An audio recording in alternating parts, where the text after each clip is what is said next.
On va essayer de fêter dignement les 10 ans des universités régionales.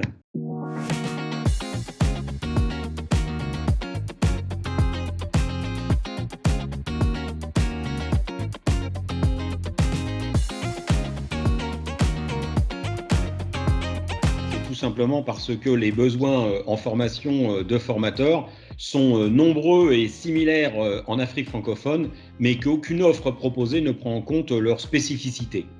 En conséquence, les actions de formation sont souvent pensées depuis le Nord par des formateurs dont les réalités ne sont pas forcément celles de la zone ouest africaine. Il était donc, à notre avis, nécessaire de proposer des formations pensées par et pour les pays de cette zone afin d'adapter les outils et les pédagogies au contexte dans lequel ils s'inscrivent.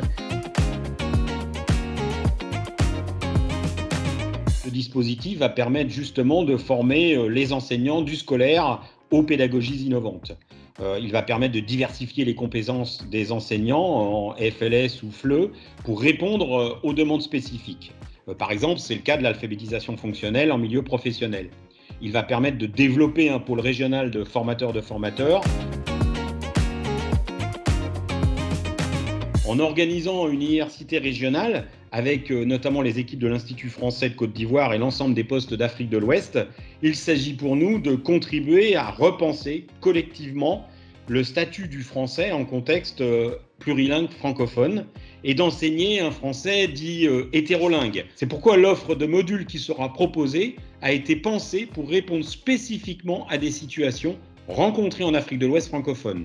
Les parcours proposés seront dispensés par des formateurs qui ont exercé en lien avec la région.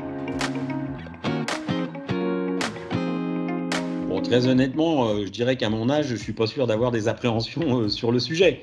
Mais malgré tout, on peut dire qu'on appréhende toujours un événement de cette ampleur, car les enjeux restent importants et essentiels pour l'avenir. Mais on peut dire aussi que l'ensemble des équipes de l'Institut français de Côte d'Ivoire est mobilisé depuis bientôt 1 an pour la réussite de ce BELC. Et je pense que nous sommes bien préparés à accueillir les collègues de la région.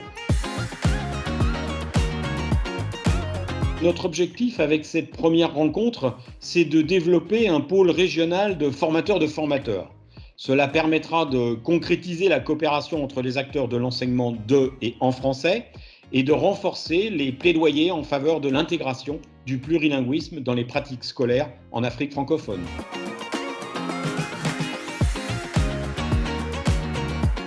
Nous avons eu envie de montrer à tous les formateurs présents les richesses que produit le français quand il se laisse, je dirais, enfanter par d'autres regards et d'autres cultures, pour paraphraser Alain Mabankou.